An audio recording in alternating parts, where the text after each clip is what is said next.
आदरणीय दिदीबहिनी तथा दाजुभाइहरू, आज विश्व कोरोना भाइरसको महामारीबाट आक्रान्त छ र यसका विरुद्धको लडाईँमा सरिक छ र त्यसका विरुद्ध हामी पनि लडिरहेका छौँ।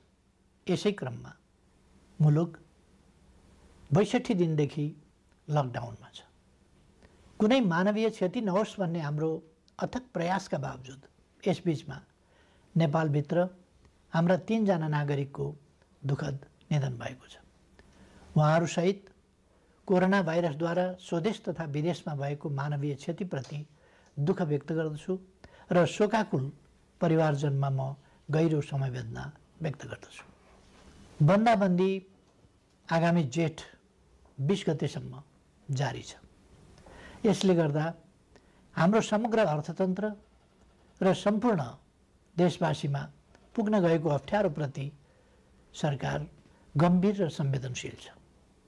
कोरोना महामारीबाट जनतालाई मुक्त गर्ने, यसबाट सृजित सङ्कटबाट मुलुकको अर्थतन्त्रलाई रक्षा गर्ने र रोग तथा भोगबाट आफ्ना जनतालाई जोगाउने कामलाई सरकारले आफ्नो प्रमुख दायित्व ठानेको छ।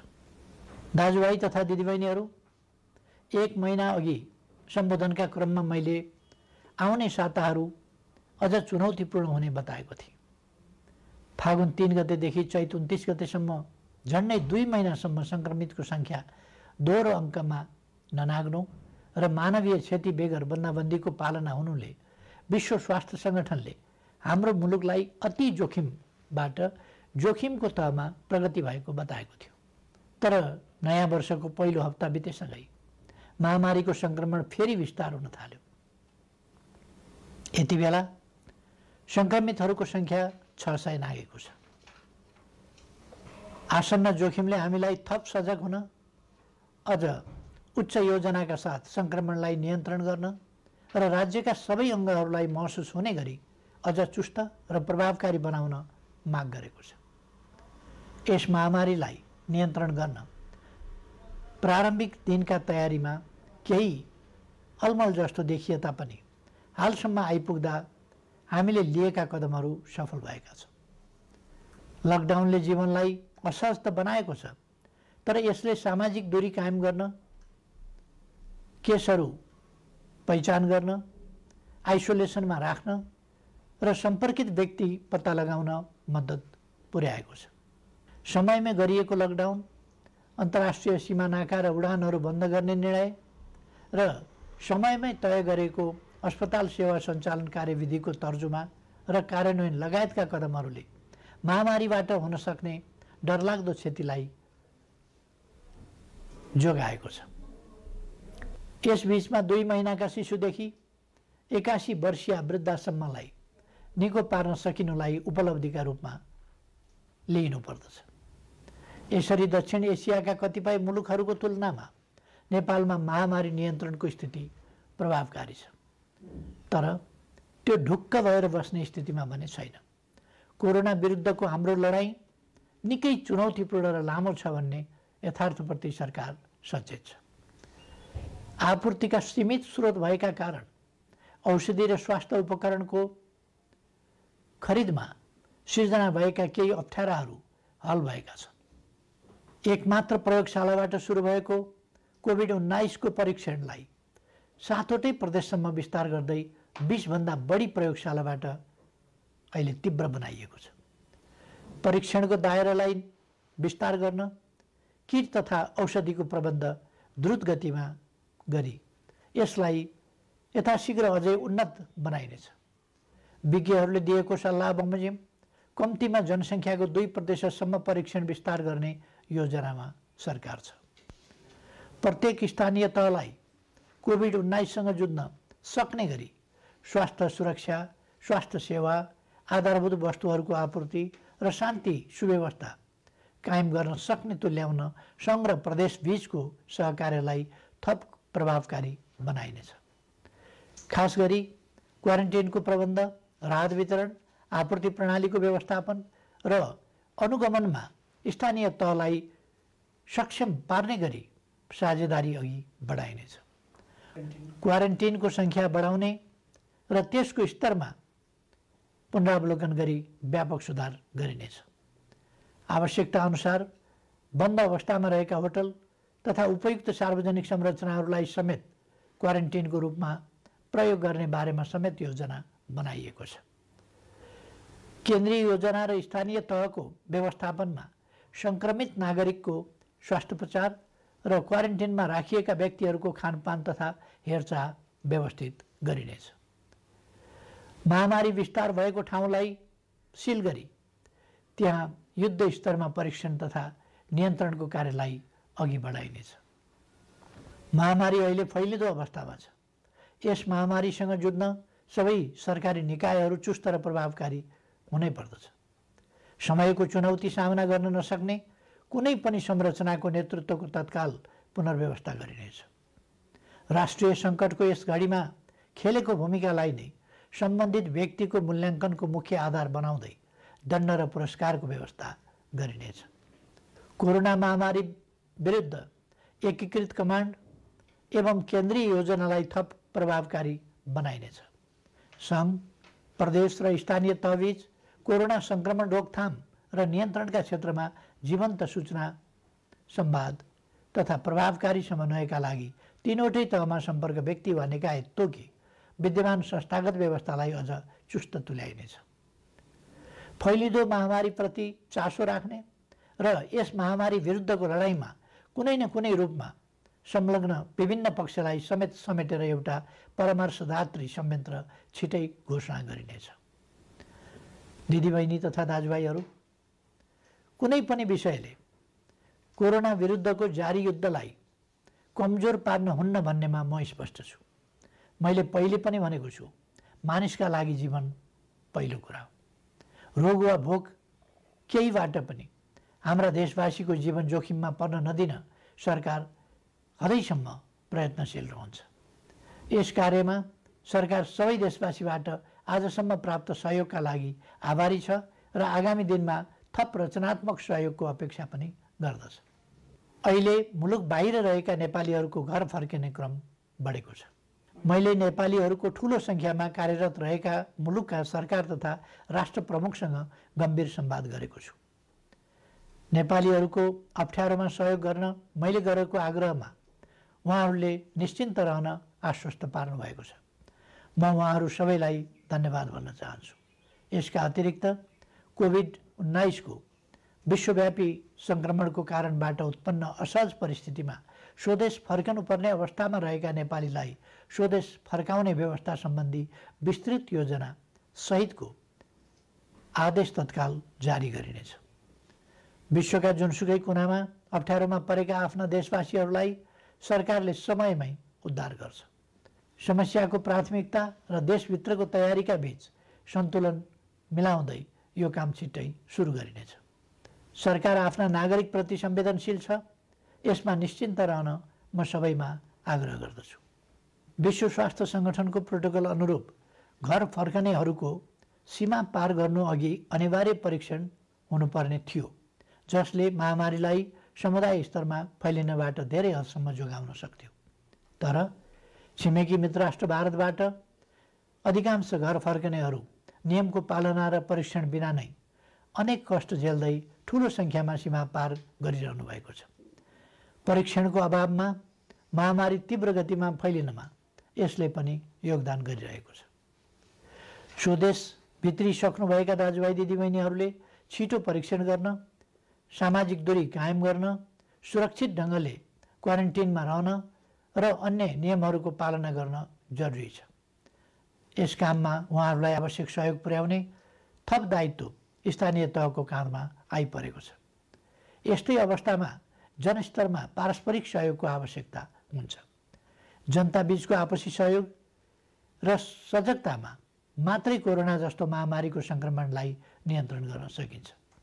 हामी स्पष्ट हुनुपर्दछ, कोही पनि रहरले मात्र विदेशिएको हुँदैन।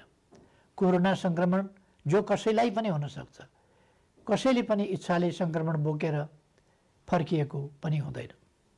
कसैको पनि बोली र व्यवहारबाट घर फर्किएकाहरूको आत्मसम्मानमा चोट नपुगोस् भन्नेमा सचेत रहन म सबै देशवासीहरूलाई आग्रह गर्दछु। घर फर्किएका सबै दिदीबहिनी दाजुभाइहरूलाई आफ्ना कारणले आफ्नो परिवार, छरछिमेक तथा समुदायमा महामारी नफैलियोस् भन्नेमा सतर्क रहन र चिकित्सक तथा प्रशासनको सल्लाह बमोजिम स्वास्थ्य सम्बन्धी अन्य नियमहरूको पालना गर्न अनुरोध गर्दछु। अप्ठ्यारो बेलामा केही तत्त्वहरू जनतामा भ्रम फिजाएर आफ्ना अलग स्वार्थ र उद्देश्यहरू पुरा गर्न सक्रिय हुन सक्दछन्। यसरी जनतालाई भ्रमित गर्दै समाजमा असन्तोष फैलाउन उद्धत गैर जिम्मेवार तत्त्वहरूको बहकावबाट सतर्क रहन समेत आह्वान गर्दछु। विश्वव्यापी प्रवृत्ति र हाम्रो मुलुकमा त्यसको प्रभावलाई हेर्दा यस महामारीको सङ्क्रमण अझै केही अवधि जारी रहने देखिन्छ। समुदायमा सङ्क्रमण थप विस्तार हुन नदिन आवश्यक सावधानीका साथ केही नयाँ कदमहरू चालिनेछ। महामारीका कारण माध्यमिक शिक्षा परीक्षा एसईई सञ्चालन हुनुभन्दा 2 दिन अगाडि स्थगित गर्नु परेको थियो। यो परीक्षा सञ्चालन हुन नसक्दा लाखौँ विद्यार्थी अहिले अन्यलमा छन्। अहिले तत्काल परीक्षा सञ्चालन गर्न सकिने अवस्था पनि विद्यमान छैन। तसर्थ एसईईका परीक्षार्थी विद्यार्थीहरूको सिङ्गो शैक्षिक वर्ष खेर जान नदिन शिक्षा, विज्ञान तथा प्रविधि मन्त्रालयले छिट्टै आवश्यक प्रबन्ध मिलाउनेछ। आवश्यक नीतिगत व्यवस्थासहित मन्त्रालयले भर्चुअल कक्षाको समेत प्रयोग गरी सबै विद्यालयहरूमा नयाँ शैक्षिक वर्ष अन्तर्गतको पठन पाठन सञ्चालनको काम अघि बढाउनेछ। कोरोना भाइरस महामारीको जोखिम न्यून गर्दै आवश्यक आर्थिक क्रियाकलापलाई सुचारू गरिनेछ।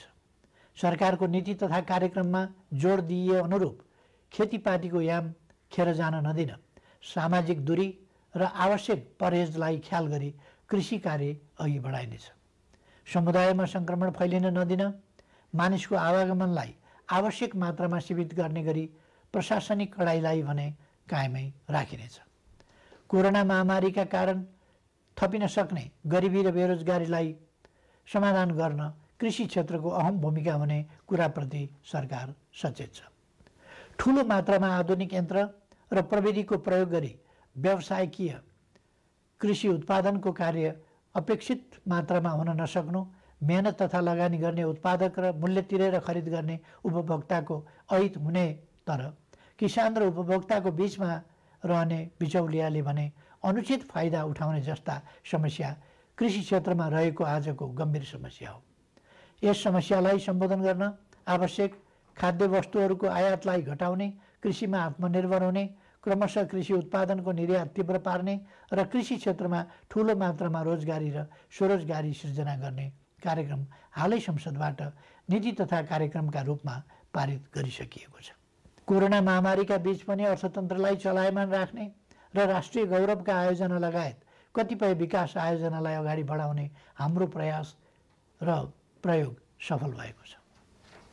कोरोना महामारी बीच पनि माथिल्लो तामाकोशी, मेलम्ची, पोखरा, भैरवा र काठमाडौँ विमानस्थल निर्माण विस्तार तथा रानीपोखरी, धरहरा लगायत पुनर्निर्माणका काम अगाडि बढाउन सकिएको छ।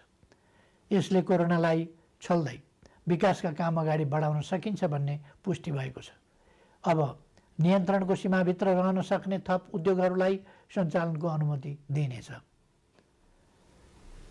काममा आउने आफ्ना श्रमिकलाई समुदायमा छ्यासमिस नहुने प्रबन्ध गर्ने शर्तमा जुन जुन जिल्लाका श्रमिक हुन् तिनीहरूलाई पहिले कोरोना परीक्षण गरी प्रशासनको निगरानीमा उद्योग व्यवसाय सञ्चालन हुने स्थानमा ल्याउने प्रबन्ध मिलाइनेछ।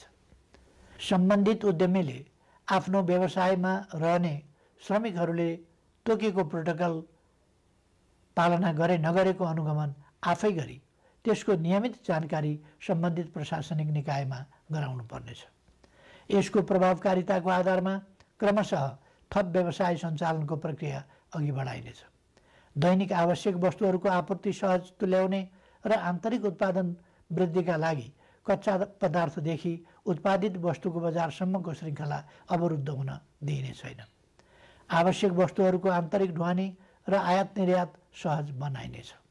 कोरोना महामारीको असरबाट क्षति भएका औद्योगिक व्यावसायिक क्षेत्रका लागि राहत सुविधाको व्यवस्था सरकारले गर्नेछ। यस्ता सुविधामा कर सहुलियत, शुल्क मिनाहा, कर्जाको ब्याज सहुलियत, सहज ऋणको उपलब्धता, एवं विद्युत लगायतका क्षेत्रमा दिइने छुटहरू पर्नेछन्। निजी क्षेत्र सबल नहुँदा अर्थतन्त्र सबल हुन सक्दैन भन्ने यथार्थलाई सरकारले राम्रोसँग बुझेको छ। शिथिल बन्न पुगेको अर्थव्यवस्थालाई दुरुस्त गर्न आवश्यक आर्थिक पुनरुत्थान सम्बन्धी विस्तृत प्रस्ताव अर्थ मन्त्रालयले छुट्टै जारी गर्नेछ। यस अप्ठ्यारो समयमा अपाङ्गता भएका व्यक्ति वा अन्य कसैको पनि राज्यले उपलब्ध गराउँदै आएको सामाजिक सहायतामा कटौती गरिने छैन। सामाजिक सुरक्षाको दायरा फराकिलो पारिनेछ। योगदानमा आधारित सामाजिक सुरक्षा प्रणालीलाई परिमार्जन गरिनेछ। यस प्रणालीमा आबद्ध सबै श्रमिकहरूको सामाजिक सुरक्षा कोषमा गर्नुपर्ने योगदान रकम हाललाई सरकारी कोषबाटै मिलान गरिनेछ। श्रम गर्नै नसक्नेलाई राहत दिउँ, बाँकी सबैलाई काम दिउँ र आर्थिक रूपमा भर्ते गरौँ भन्ने मान्यतामा सरकार दृढ छ। प्रधानमन्त्रीको नेतृत्वमा रहेको प्राकृतिक विपत्ति न्यूनीकरण तथा समस्या समाधान कोष र गृहमन्त्रीको नेतृत्वमा रहेको प्राकृतिक विपत्ति राहत कोषमा समेत रहेको रकमको महत्त्वपूर्ण हिस्सा कोरोना सङ्क्रमण रोकथाम नियन्त्रण तथा उपचार कोषमा हस्तान्तरण गरिनेछ, जसबाट कोरोना रोकथाम नियन्त्रण र उपचारमा थप योगदान पुग्नेछ। यति बेला विदेशमा रोजगारी गुमेर ठुलो सङ्ख्यामा हाम्रा श्रमिकहरू स्वदेश फर्किनु भएको छ। साथै कोरोना महामारीका कारण नेपालमा कार्यरत विदेशी श्रमिकहरू पनि ठुलो सङ्ख्यामा आफ्नो देशमा फर्केको या फर्कने अवस्था रहेको छ। मुलुकमा विद्यमान र यस्ता विभिन्न ढङ्गले सिर्जना भएका रोजगारीका अवसर, विदेशमा रोजगारी गुमाएर स्वदेश फर्किएका र स्वदेशमै रोजगारविहीन नेपालीहरूलाई उपलब्ध गराइनेछ। यसका लागि आवश्यक पर्ने उपयुक्त सिप र तालिमको व्यवस्था सरकारले गर्नेछ। कृषि, साना तथा मझौला उद्योग, व्यवसाय, निर्माण तथा सेवा क्षेत्रमा स्वरोजगारी सृजना गरी आत्मनिर्भर अर्थतन्त्रको गन्तव्यमा अघि बढ्ने विषय पहिले नै चर्चा गरिएको छ। सङ्घ, प्रदेश र स्थानीय तहको सहकार्यमा पारिश्रमिक सहितको जनसहभागिता र प्रविधि सहितको श्रममूलक विकास निर्माणका कार्यहरू स्थानीय तहमा सञ्चालन गरिनेछ। प्रधानमन्त्री रोजगार कार्यक्रम अन्तर्गतको रोजगार सेवा केन्द्रलाई श्रम ब्याङ्कको रूपमा अघि बढाई सूचीकृत श्रमिकलाई उपलब्ध रोजगारीमा परिचालन गरिनेछ। स्थानीय तहहरूले स्वदेश फर्की बेरोजगार रहेका र स्वदेशमै रही रोजगारीको अवसर नपाएकाहरूलाई रोजगार सेवा केन्द्रमा दर्ता हुनका लागि सहजीकरण गर्नेछ। दिदीबहिनी तथा दाजुभाइहरू, कोरोना भाइरसको महामारी हत्तपत्त नहट्न पनि सक्छ भन्ने वास्तविकतालाई हामीले आत्मसात गर्नुपर्दछ। भाइरसको औषधि छैन, यस भाइरसको पनि औषधि छैन। विज्ञहरू भनिरहेका छन्, यस भाइरसका विरुद्धको नयाँ खोप पत्ता नलागेसम्म यस महामारी विरुद्ध नियन्त्रण गर्ने उपलब्ध उपाय भनेकै हाम्रो आनीबानी र आहार विहारमा आवश्यक सतर्कता अपनाउनु हो।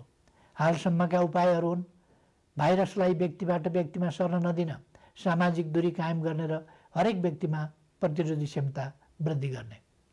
सोचौँ, हुने खाने हुन् वा हुँदा खानेको अचारको रूपमा होस् वा तरकारी, हाम्रा भान्सामा प्रयोग हुने केही तत्त्वहरूमा किन समानता पाइन्छ?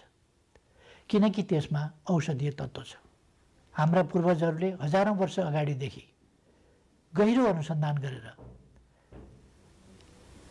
प्रचलनको रूपमा अगाडि सारेका, हाम्रो भान्सामा प्रयोग हुँदै आएका ती औषधीय तत्त्वले रोगको प्रतिरोध क्षमता बढाउन बल पुर्याइरहेका छन्। तसर्थ निरोगी नेपाल निर्माणका लागि 5 कार्य गर्न आग्रह गर्दछु। पहिलो, यस महामारीसँग लड्दै निरोगी नेपाल निर्माणमा आफूलाई तयार राख्न उपलब्ध आहारलाई स्वच्छ र सन्तुलित बनाऊ।